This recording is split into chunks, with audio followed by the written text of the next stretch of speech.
What's up, everybody? It's Monday. I'm Mover. Today, we're going to take a look at something that's not really that new, but a video just surfaced with ATC comms from Snake 2-1 flight of 2 F-18s at Austin, coming in for the overhead and had a conflict with an exec jet flight that was not happy with their performance. 3, 2, 1, flight off.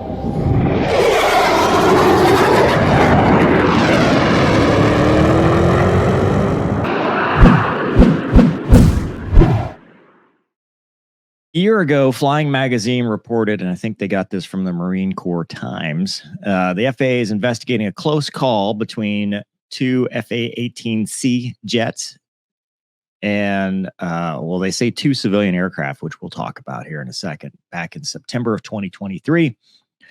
Basically, it was a close call. The pilot of a Cessna Citation took evasive action. They had been cleared to land, and they were going to execute a break. And they flew over the Citation, and the Citation came out with, "That had been nice to know, guy." Not only did they get a phone number after landing, but the FAA and the Corps investigated, and by now this is all been taken care of. Obviously, it's not going to be public because it's not a mishap, so it'll be in safety channels. So we're just going to break down what we can from the video. This video, Avocado Flight posted this a couple days ago on October 22nd. So I think that's why it's getting traction again. It's because recently been posted. I haven't seen this before. He posted or she posted it. So check out that channel if you want to watch it without me commenting, because I'm going to stop the tape. Snake 2-1 off, flight Austin approach, good afternoon. Maintain VFR 5,500. I'll give you a couple vectors to send you to about a 4-mile initial. Okay, let's talk academics for a second. Right now, it says Snake 2-1 currently not on VHF. We can use two different radios in fighters, typically UHF, which is like a 2-something frequency, and VHF, which is usually 1.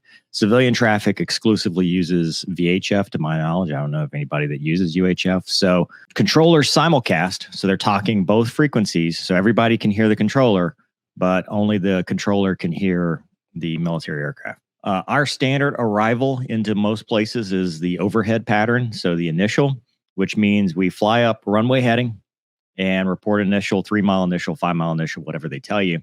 And then once you report initial, which is the initial point, they will clear you for the overhead, clear to break, whatever, which means you go to the runway and you start turn to downwind. So left-hand turns are preferable, but sometimes we go right. You do a 180-degree turn to downwind, and then you get to the perch point, which is you get that 45 off your shoulder, and then you roll in to land. Now, that is a standard Air Force overhead brake. The Navy does what's called the carrier brake, and their brake procedures are a little different just overall. So the carrier brake is at 800 feet, descending in the brake to 600 feet. And then you're going down to 450, at the 90. In the Air Force, we don't descend. In the Navy, they do descend. So it's just two separate ideas, two separate patterns. Typically, a controller should be able to understand both, especially if you request a carrier brake. But that's a standard arrival. I've gone into Austin on cross country in a Hornet. They understand it. That's what we do. We don't like to do straight ends simply because it keeps us in kind of a vulnerable position for longer. Because in a fighter, slower speed, higher angle of attack, poor visibility, it's just faster for everybody if we come in, do the overhead brake and land versus doing like an extended, straight in. Now, if the weather's bad, of course, you're going to fly the approach, but typically our standard arrival to a field is some sort of overhead, and controllers at civilian and military fields understand this fact. Foothill 73, once you get established on final, there's going to be a flight of 2 F-18s will be 1,000 feet above you at 3,500 for the overhead. Awesome, we'll be ready. Yeah, they're just 699 to send and maintain 2,500. 2,500 is 699. Okay, so you can see here we've got 3 flights coming in.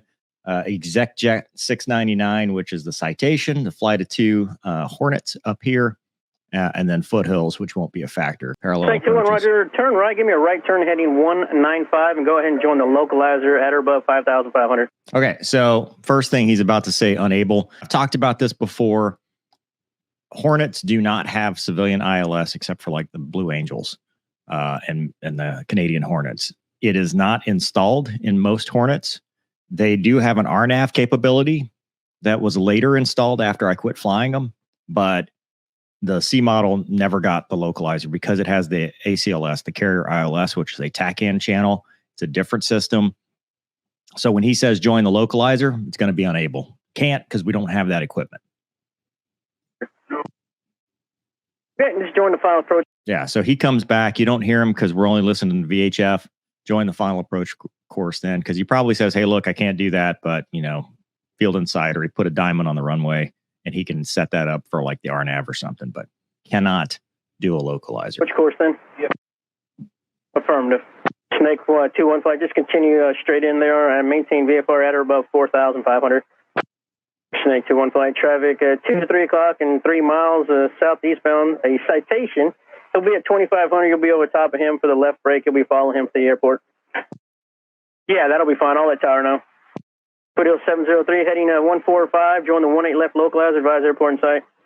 Airport side, Okay, so he requested something, and he said, I'll let Tower know. Right now, the assumption is, and this is very common at military airfields, straight in traffic will be exec jet. So he's going to slow to his final approach speed, 180 knots or whatever it is, 140, whatever, 120, whatever those Citations fly. But he's going to slow down to less than what the fighters are going to fly, which is between either 300 or 350, probably 350. And that's, the military does not adhere to 250 below 10,000 feet in fighters because we have Dash 1 or NATOPS waivers for that. So the idea is they're going to fly over the top of him, come up initial, brake, and by the time they brake, they will either be in front of or behind him, depending on his final approach speed. This traffic is not going to be a factor. So right now, everybody is doing what is expected. Snake 2-1 flight, maintain VFR 3,500 now, 3,500. Snake 2-1, are you going to need a UHF for Tower? Just maintain 3,500, and you can contact Tower now. 121.0, they'll have the brake for you. Have a good afternoon. Okay, so right now, they're not cleared the brake. They're 3,500, so it's going to be a little bit of a slam dunk. But right here, they're going to fly overhead, not a big deal, and descend to the overhead altitude. And they've called them in sight, so everybody is happy right now. Foothills 703, Tower 121.0, have a good afternoon. 310, Foothills 703. Tower 699 is Jedi inbound. Exec Jet 699, Austin Tower, only 18 left, clear to land. 18 left, clear to land, is it 699? Exec Jet 699, cancel landing clearance, traffic's going to be holding in position. Okay, so we talk about error change. This is where it starts. You've got civilian traffic that is holding. Exec Jet has been given cancel landing clearance, so he didn't tell him to go around, but my assumption is we're about to do a go around unless he can get clearance here in the next, couple potatoes here. 699, cancel landing clearance. But he didn't tell him to go around, so right now it's just, hey, you're not clear to land. Career track 353, Austin Tower, only 18 left, line up and wait. Line up and wait, runway 18 left, career track 353. Career track 353, traffic's Citation, 5 mile final. 5 mile final, Citation, career track 353. Delta 2297, contact departure. See ya. So you got Delta taking off, you got career track, a student of some sort taking the runway, and then Delta on departure. So there's probably got to wait for some wake turbulence issues. Southwest 171, turn right at Lima, contact ground point 9. All right, Lima over to ground, Southwest 170 left. Austin Tower, Snake 2-1 flight 2 F-18s, 3,500, looking for the unrestricted altitude airspeed, break, 18 left. Okay. So he's requesting unrestricted altitude airspeed. That is such a non-standard comm, and that's what happens when you start doing non-standard comm. People misunderstand. If he'd have said the carrier brake, I said, okay, 800 feet. If he'd have said, request normal altitude, because remember, they're at 3,500. They've been capped at 3,500 for traffic, and he is wanting unrestricted because he wants to go probably, 400 plus knots and come up for the, the shit hot break. Not saying that's right. I'm just saying possibly. Crew track 353, Austin Tower, fly runway heading, runway 18 left, clear for takeoff. 18 left, fly, runway heading, clear for takeoff, crew track 353. Okay, so right now they're at 3,500, 2,700 and descending on final. Not a factor unless the eject jet goes around. Like that's the only reason where they're a conflict. Now, here's a problem, and here's what may be at play. Fighters tend to set off TCAS advisories or RAs on heavy aircraft. We see it all the time on tankers. We see it all the time when we're maneuvering around because of the speeds we fly and the descent rates we have and the closure rates. It often sets off a TCAS RA, which is something you must comply with if you're in the civilian aircraft. But because we don't have TCAS in a fighter, we just have normal mode C transponder. Exec jet 699, Austin Tower, runway 18 left, clear to land. So it wasn't a go around. It was just a delay. I think that is kind of some ambiguous comm. I feel like if you'd have given them a little bit more clarity, cancel landing clearance for traffic, stand by, something, that's to me. But he's not going around. He's still descending.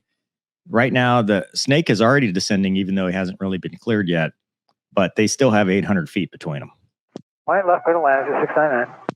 Snake 21, Austin Tower, it's approved as requested. Report a left break over the numbers. Snake 21, Wilco. Okay, so he gave them numbers break. So that is at the approach end and approved as requested. So now, if you're the Snake 21 guy, you're like cleared weird. You can do whatever you want within the limitations of NATOPS, which I'm assuming he's coming in 800 feet for the shit hot break. That's my guess. That's why he's asking for it. All right, push it up, dude. Give me burner if you need. Yeah, he's coming in for the shut hot break. That's why he's saying that. Why he said that on tower frequency, unless they were listening. No, they weren't listening to his aux. So he said it on tower. So he keyed the wrong radio. Went up instead of down. But he just told the world that he wants him to push it up for speed and use burner if you need to. So they're probably looking at 4 bills, 400 knots plus. TCAS RA for get to 699. 400 feet. They're descending. I'm assuming they're still visual. Exec jet, he's just the fat kid in the pool there. He can't get out of the way. He's slow. He has to respond to a TCAS RA, and he has to tell tower that he's responding to TCAS RA because that's what takes priority in his aircraft. But that's because high descent rates and high speed, they are accelerating and approaching rapidly. Was it really a threat to a collision or a conflict? No, probably not. Did he know that in his aircraft? No, absolutely not. So I can see where his feathers would get ruffled. Check jet 699, Roger. Fiddle 703, 2500, visual 18 left. Snake 11, break at departure end. Okay. Do they not see him? I don't know. You can't defend that. 1800, unless there's some delay or whatever. Either they're not in sight with him, or I don't know. I don't know why you would let yourself get 200 feet away from this. I get that you're visually deconflicting, and maybe they didn't realize it, but they are 200 feet away from a non-participating aircraft that's on final in a landing configuration. I don't know. I think they were just trying to do too much here. But I know what they're trying to do. They're trying to get down to 800 feet to do the carrier break. But they just told them break at the departure end, which now, instead of breaking right here at the approach end on the numbers, they have to break all the way down here. This will be important here in a second. They're co-altitude. That's unsat. They weren't visual with this traffic. They're offset, but it could have been bad. This could have been an actual mishap. Luckily, ExecJet was in the descent when they hit 1500, so Snake 1-1, traffic is Cessna, Cherokee. That's right. Austin Bergstrom is 541, so they went down like 600-ish feet, depending on where it was. So they went low because they wanted to do the shit hot break. That's all this was. They probably knew somebody there or something. And but you can see this is not the departure end. This is the approach end, which they were told to go to the departure end. Snake 1-2-1 to extend downwind. Snake 2-1 extend downwind. You know why they told them to extend downwind? Because they ignored the request. Actually, not a request. They ignored the directive to break at the departure end. So they broke numbers. Now they have to extend their downwind. That'd have been nice to know, guy. Yeah, he's pissed. And the TCAS RA, yeah, whatever. The close pass overhead at 350, 400 knots, 450, whatever they ended up doing, unsat. You just can't do that. And Austin is a busy field. Snake 2-1, we thought you were going to start your descent in the break there, not prior. Snake 2-1, negative. I requested altitude airspeed at my discretion for the break. Misunderstanding, I suppose. I had the traffic in sight. Doesn't matter. Yeah. Had the traffic in sight. Snake 2-1, we'll call your base turn. Snake 2-1, roger. I don't think they're really together. I think it's because the wingman's not squawking. That's why it shows like this, because Dash 2, they probably did a fan brake. So they split off as they were in the break. So they're probably lead trail right now. Going in an ASAP. And then he climbed to 2,000 feet. So Just so you know. Foothills, ASAPs are non-punitive and are for aviation safety reporting. So, okay. Thank you for that information. Now he's just being a douche. Like, it is possible for everybody to be wrong here, by the way. Not everybody is always right, but I agree with the exec jet guy, but I don't agree with, I'm calling it an ASAP. Like, okay, get out of your feelings. Just land your plane. Deal with it later. There's no reason for all this calm on the radio. 7035 Alpha. Be a professional. And you see what we were talking about earlier? Foothills is still way back there, just fat, dumb, and happy. They just hit 5. Runway 18 left, go to land. 1 left, clear, 2 land, Foothills, 70. But they're now going to be a factor for Snake 2-1. Go to 699, turn right, taxiway, Kilo. Contact ground point in. Right, Kilo, 699. Snake 2-1, you can turn base your discretion, runway 18 left, go to land. Snake 2-1, base my discretion, 1 left, clear to land. Foothills 703, turn right, taxiway, Kilo. Contact ground point. They put them all the way back behind Foothills. Talk about a penalty vector. Kilo, ground point 9, Foothills 703. Dude, is this a real picture? I wonder if it is. If this is a real picture of it, they had 3 tanks and you're doing all that. That's just too much. That's just too much, dude. Snake 2-1, turn right, 1 able, and remain this frequency. That's too much. Snake 2-1, we'll go. Snake 2-1, just want to verify. You guys did have that jet that you descended in front of in sight? Snake 2-1, affirmative, break. If you've got a number, I kind of want to talk to you guys about that. All right. So he's a little indignant, thinking that, he did the right thing. Yeah, I was going to give you the number here because I guess there was a miscommunication. I misunderstood what was requested, I guess. So give me just a second. I'll get that for you. What a horrible configuration. Yes, sir. Thank you. Cross-country configuration. And the number will be 4 tanks. Did the other one have that? Yeah, they sure did. 4 tanks. This is like a ferry. If you've got a number, I kind of want to talk to you. So what did we learn? Going cross-country is fun. Going cross-country is good for, training. It's good to get used to the aircraft. It's good to get used to being out there on your own, out of kind of the scripted military environment. But when you're out of that environment, you deal with controllers that aren't necessarily familiar with what you're used to because they don't deal with that. Now, Austin they deal with military all the time. I've been there in the Hornet. I've been there in airliners. It's a decent place to go with a jet cross country. When you are out there, though, you are responsible for representing the military and your service, and you can't go out there with non-participating traffic and say, well, I had him in sight, that's why I thought it was okay to pass within a couple hundred feet. It's just not going to work. So I would not be surprised if they got in trouble for that part, especially since the default is, hey, just do a normal overhead brake and don't be wild. Doing it with 4, if that's the real picture, holy crap, dude, come on. I mean, you might as well do a straight in with that. That's not even a good. That thing was so unmaneuverable with that config that I wouldn't be doing anything of the sort. Now, it's funny though that they did all that and then ended up landing last because, well, that's what happens when you showboat. They call it flat hatting in the Navy, in NATOPS, but I don't know. So the bottom line, I think there's a good lesson learned here. Could it have been a mishap? Yes and no. If he saw the traffic, as he said, I don't think it was close to being a mishap.